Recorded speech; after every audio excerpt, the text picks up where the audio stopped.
All right, well, thank you so much for coming out to Malvern Books this evening to celebrate the launch of Elliott Turner's debut novel. Elliott Turner's writing has appeared in The Guardian, Vice, Fusion, Transect Magazine, Volume 1 Brooklyn, and many other publications. The Night of the Virgin, his debut novel, is a finalist for the International Latino Book Award for First Fiction. Please join me in welcoming Elliott Turner. Hey everybody. So the first half of this book, I think people are going to be pretty familiar with who have read a lot of my writing in The Guardian. It's very short chapters. The first part one is just sort of like a road trip between two friends. Part two is about a young man raising a child on his own. It's very strung in white sentences, very short, sort of like a rowboat rhythm, and it's very easy to follow. And then part three comes along and just sort of pulls the carpet out from under your feet. And a lot of people have liked part three. When I've done other readings, I kind of didn't read a lot of part three because there's the issues addressed of biphobia in the Latino community, which are, a really big deal. And also I think that I wanted to let the plot develop in people's heads and let them read part one and two, not really suspecting. Now that my book has been picked for a Las Comadres National Book Club issue and identified as LGBTQ, I feel a lot more comfortable reading it, so I'm going to start off with part three, which is about Hector and Manny, and sort of Hector's issue of coming out as someone who's bisexual and bi-curious to his friends. Hector's hands tremble as he carefully used a knife to slice an avocado into lengthwise pieces. The way of the upcoming social engagement loomed large and complicated even simple tasks. Hector and Matt were hosting a party that evening at their apartment in Oakland. They had invited a collection of coworkers, friends, friends of friends, and interesting acquaintances. Of course, they'd hosted parties before countless times. However, this was the first time that they were doing so as a couple. Hector would be introducing Matt as his boyfriend to everybody, which meant Hector was gay. Hector would even introduce Matt as his boyfriend to Manny and Manny's friends, if Manny showed up, that is. Hector had eventually accepted himself for who he was after some confusing years, but he feared the coming collision between his past and present. He felt like a bystander on a beach who stares at an approaching tsunami. Hector lowered his gaze and tried to bury himself in minutia. He just wanted to focus and prepare food, but he could not stop sweating. Where's the salt? I think it's in the pantry. You think, or you know? Oh, sorry, here it is. Could you try to stand a little less by the sink? I'm doing something. Whoa, are you menstruating or what? Come on, relax. We're throwing a party. Try to have fun. Keep your sexist comments to yourself and stay out of my way. Come on, everything is turning out perfect, Hectorine. Don't give me that face. Unlike Hector, Matt Morrison had been gay since exiting his mother's womb. He often joked that the doctor performed a C-section, popped the placenta, and said, "Congrats, it's a fag." As a young boy, Matt played with dolls, spoke with a slight lisp, and avoided sports like the plague. He played cello in high school and only went to one dance in all 4 years, when a female friend asked him. Upon hearing of his son's homosexuality, his indifferent father, an executive who drove a fancy car and worked long hours, merely remarked, "Well, that'll make a good college admissions essay." Matt was half Hispanic, but friends joked that nobody knew which half. His mother was from Mexico City, but had skin as fair as snow. Her blue eyes shined like diamonds, and nobody blinked when she gave birth to a pasty white baby. Her husband only spoke English, and Matt grew up in an affluent neighborhood. Thus, Matt's mother only half-heartedly taught the most basic of Spanish. He knew that Mexicans say bueno when answering a phone, and ándale when hanging out. That was pretty much it. What size cooler did you get? I don't know, big. It's the blue thing over there. Again with the face, come on, that's big. Hectorine, you're killing me. If I'd have known throwing a party with you could be this little fun, I'd have dumped you ages ago. Lots of people are coming. They'll want cold beverages. You really think that's big enough? The fridge is already packed, I remind you. That cooler is so big it even has wheels and one of those plastic things to pull it. And how many beers will fill it? How many beers will fit in it with ice? Just tell me, what do you think? I'm guesstimating 20, 25 tops. That's a good number if, say, everybody only drinks one beer. Most people will drink more than a single beer. Hector had always been the laid-back one in the relationship, so a sudden change in temperament annoyed Matt. Matt himself had never made a secret of his own sexual orientation, so he struggled to feel pity for closeted members of his own caste. He viewed the process of coming out as simple, like pulling off a Band-Aid. As a Catholic Mexican-American from Texas, Hector in fact feared the earth would open up and literally swallow him whole. Hector easily could think of at least 30 friends and relatives who would cut off all ties with him upon learning that he was gay. Those self-speaking terms would call him marica both behind his back and to his face. Oh, Dios mío, this guac is delicious. I can't believe you made this. Hey, it's not even 6. Did you open a bag of chips already? We're throwing a party, as in you and me. Who else cares if the chips go bad early or whatever? Besides, with this guac, these things are going to get eaten in no time. Go on, try one. Just take a minute and have one. I know what my own damn guac tastes like. Sorry. Matt also took things easy because he had always felt like an outcast, a babe excommunicated from the Hispanic world before baptism. As a child and even in the present day, most of his friends assumed he was white. His poor Spanish only cemented this perception. Part of what attracted him to Hector was, in his mind, Hector's authenticity. Matt loved to listen in on Hector's conversations over the phone. He would try to pick out words or phrases as Hector spoke in rapid-fire Spanish. Despite a hot start, Hector's passion for Matt had cooled considerably over the last month. As the two had gotten to know one another, certain tics and habits of Matt had started to annoy him. Matt was deeply jealous of any male or female who Matt perceived may have attracted Hector's interest, and this bothered Hector to no end. Still, Hector took Matt to Mexican places in the mission and taught him how to order tacos al pastor in Spanish. He peppered him with anecdotes from Mexican history and even taught Liga Mex to him. Matt only watched the soccer games to practice listening to the Univision announcers and to stare at athletic men in white shorts. What wine did we get? Please tell me you got wine last night, not just beer.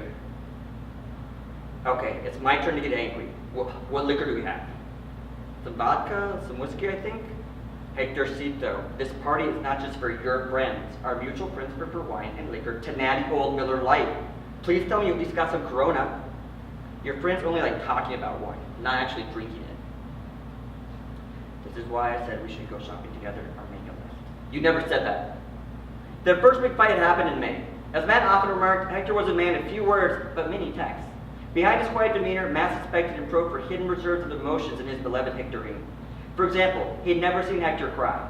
If Matt wanted to know Hector's thoughts, the best avenue was a text message. Thus, Matt came to see Hector's phone as the only gateway to Hector himself. This created friction.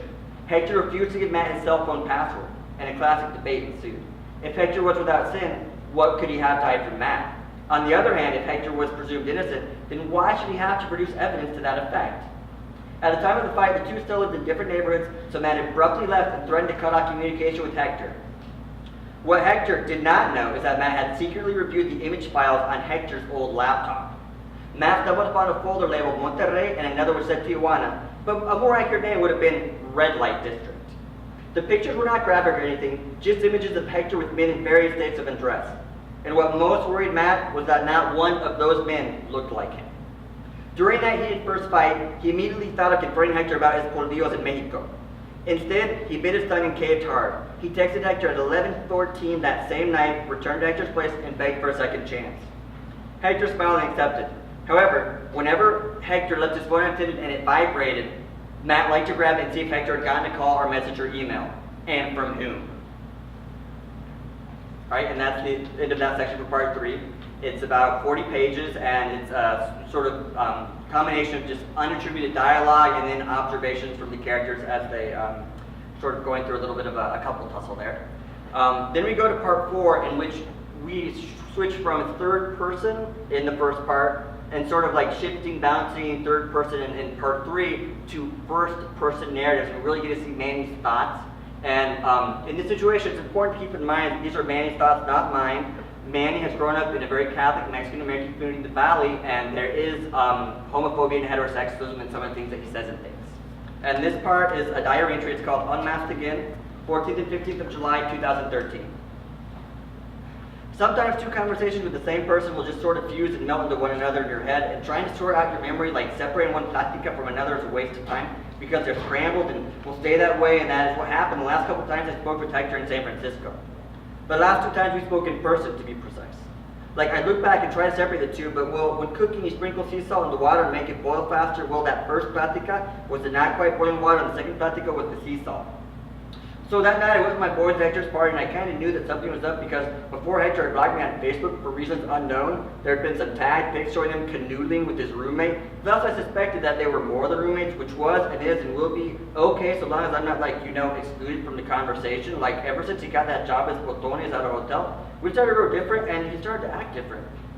So my Gail's buddies and I go to the party, and it's a quick survey of the location shows not a whole lot of lovely girls to hit on. In fact, most of them look like they also prefer the company of women, and the men appear the type to prefer the company of men. Again, okay, but my boys came ready for the hunt and looked at me like, WTF, but I was like, WTF, this is the 21st century. My friend Hector invited me via text and said it was important, and I also kind of needed to beg, grovel, cry for a car that this is what it is. We arrived, and then Hector said that me and him needed to talk about something, and thought already I knew what it was, but then we went inside the bedroom, and he kind of half closed the door. Words flowed, and random questions and thoughts entered my head, but I chose not to voice them in front of Hector. I feared being labeled ignorant and immature. Upon retrospection, my fears were very well founded. Have you ever fantasized about me naked? If yes, gross. If no, what the fuck not? So Hector starts off with the truth, and that is that he turned maybe about 2 years ago, and he met this dude, this white dude, Garrett, while in the army in Iraq. But he said he'd always kind of known, but this part kind of bugged me because we grew up together and had talked about girls a lot, and one of us couldn't get to second base with the girl without telling the other all the glorious details a few hours later. But I bit my lip and listened. I was and am still a bit fizzy on how and when Hector turned, but I also figured that none of these details were important. Hector was Hector.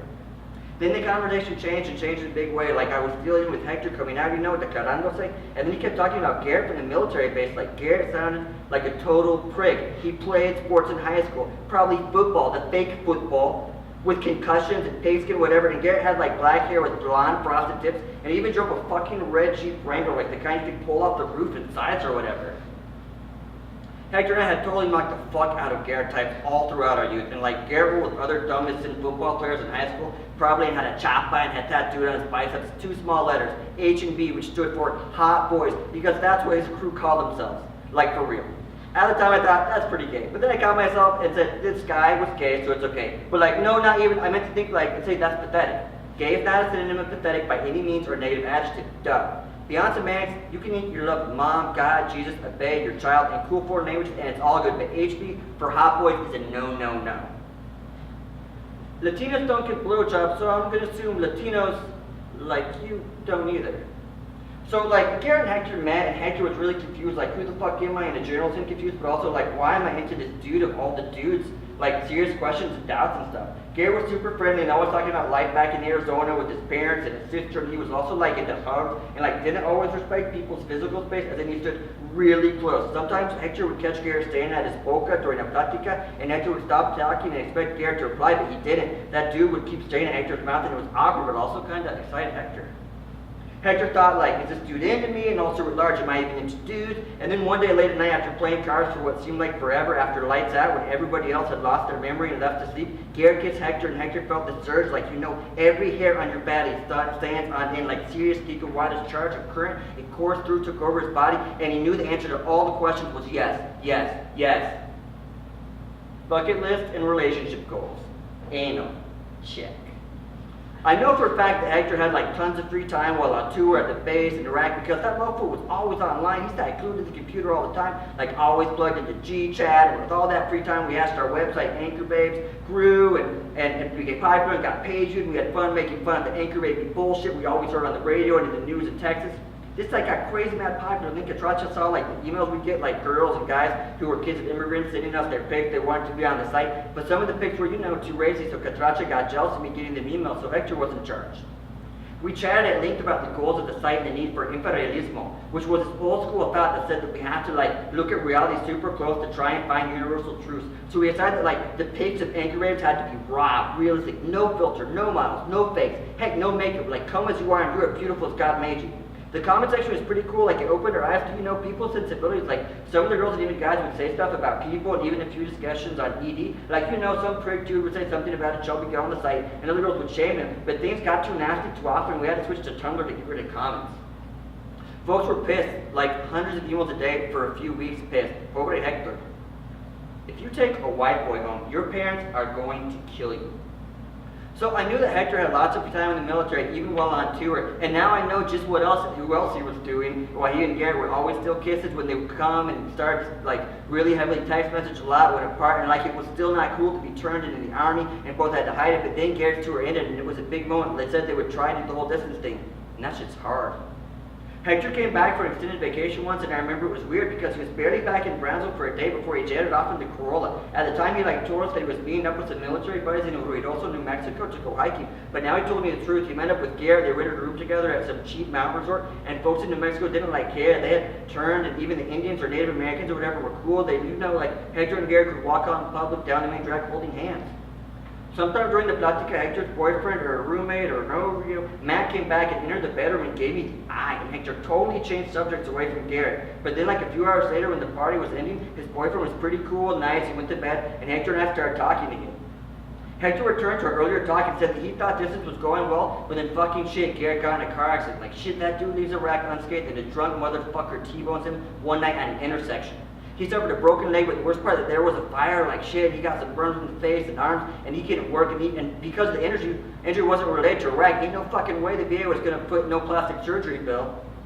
For the first time in my life, I saw a single tear roll down Hector's cheek, and I thought, hey, do I hug him or what? But I didn't because I was fucking stupid, and Hector was gay, and it hit it for me, his best friend, for what seemed like a long ass time. So Hector was worried and shit about Garrett. But then Garrett got real depressed and started drinking, and the Skype chats got all boring and pissy and stuff again. Boom, Hector came back and again went to Arizona this time and revealed he visited Garrett, but Garrett had this nasty scar on his neck and a few on his face, and Hector felt like shit. He felt hey, I thought I loved this dude, but where's this dude I loved, and what's wrong with me for feeling like this? Am I too shallow or superficial?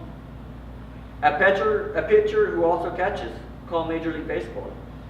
Looking back, I wish I had hugged Hector. I wish I could take a pair of scissors and cut out the cobwebs of prejudice and immature thoughts that had infected my mind. Often our closest relationships don't end with a bang, but rather a whimper. Indifference appears and gets multiplied by each passing day until entropy consumes the connection. I can imagine a world where I stay in San Francisco and I'm also a better person and can chill with Hector and we grow old as friends. I can imagine a world where I return to the valley but get over being blocked on Facebook and call Hector at least once a month to touch base. I can imagine a world where I was the friend Hector deserved and needed. It's just a shame I'll never get a chance to live in it. Alright, there's a little more to that section, but I'm going to jump. Thank you for your patience.